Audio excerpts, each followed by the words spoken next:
గత ఆగస్టు 5వ తేదీ నుండి మన పొరుగు దేశమైన బంగ్లాదేశ్లో జరుగుతున్న పరిణామాలు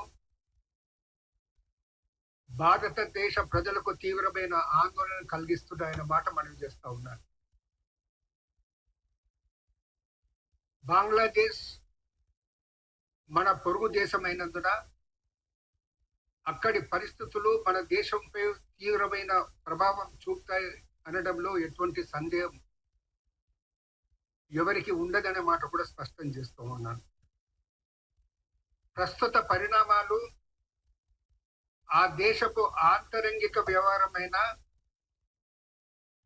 మన దేశంపై పడే ప్రభావం దృష్ట్యా మనం మౌనంగా ఉండలేనటువంటి పరిస్థితి. బంగ్లాదేశ్లో మైనార్టీలైన హిందువులపైన ఇతర మతాలపైన జరుగుతున్న దాడులను, అరాచకాలను కాంగ్రెస్ పార్టీ తీవ్రంగా ఖండిస్తుంది, ఆందోళనను వ్యక్తం చేస్తుంది. ఈ విషయంలో ఎవరికి ఎటువంటి సందేహం ఉండాల్సినటువంటి అక్కరలేదు. ఏఐసిసి వర్కింగ్ కమిటీ సభ్యురాలైన శ్రీమతి ప్రియాంక గాంధీ గారు కూడా స్పష్టంగా కాంగ్రెస్ పార్టీ అభిప్రాయాన్ని వారు చెప్పడం జరిగిందన్న మాట మీకు మనం చేస్తా ఉన్నాను. షేక్ హసీనా ప్రభుత్వానికి వ్యతిరేకంగా ఆందోళనను నిర్వహించినటువంటి విద్యార్థులు, మైనార్టీలైన హిందువులపై, ఇతర మత ప్రజలపై ఇటువంటి దాడులు జరగకుండా నియంత్రించాల్సినటువంటి బాధ్యత కూడా వారిపై ఉందనే మాట మనం చేస్తా ఉన్నాం. షేక్ హసీనా గారు ప్రధానమంత్రి పదవిని త్యజించి ఆమె రేడియో ప్రసంగం చేసిన తర్వాత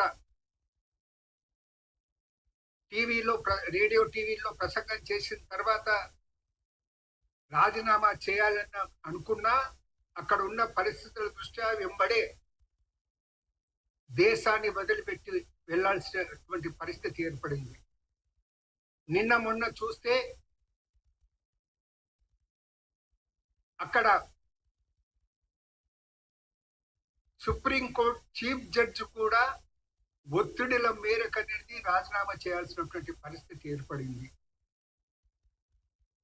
సైనిక అధికారులు కూడా పౌరుల దగ్గర ఏవైనా రైఫిళ్లు, ఎటువంటి అయినా మారణాయుధాలు ఉంటే ఎంబడే మీరు సరెండర్ చేయమని చెప్తున్నారు, కానీ వారు వాటిని తమ ఆధీనంలోకి తెచ్చుకోలేనటువంటి పరిస్థితుల్లో ఉన్నారన్న మాట కూడా అక్కడి వాతావరణం చూస్తే తెలుస్తుంది.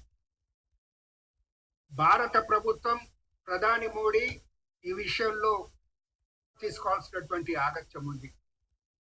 అక్కడి ప్రభుత్వంతో చర్చించి తక్షణమే అక్కడ ఉన్న మైనార్టీ ప్రజల రక్షణకు కట్టుదిట్టమైనటువంటి చర్యలు తీసుకోవాల్సినటువంటి బాధ్యత అధికారంలో ఉన్న మోడీ ప్రభుత్వాన్ని అనే మాట నేను మనం చేస్తా ఉన్నాను.